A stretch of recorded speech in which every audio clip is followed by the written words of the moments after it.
అధ్యక్ష ఇప్పుడే లెక్కలు ఇచ్చిండ్రు అధ్యక్ష.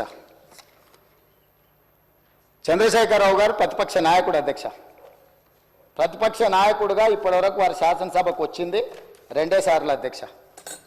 వారికి పోయిన డిసెంబర్ 23 నుంచి ఇప్పటి వరకు వారికి ఇచ్చిన జీతం అధ్యక్ష 57,84,124 రూపాయలు అధ్యక్ష.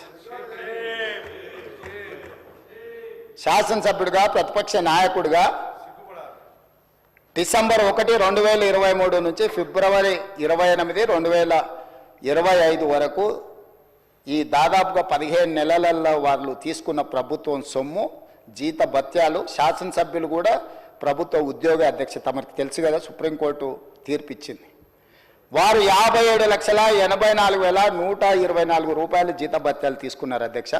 2 సార్లు ఇక్కడికి వచ్చింది, ఇప్పటి వరకు ఎక్కడికి వెళ్ళలేదు అధ్యక్ష.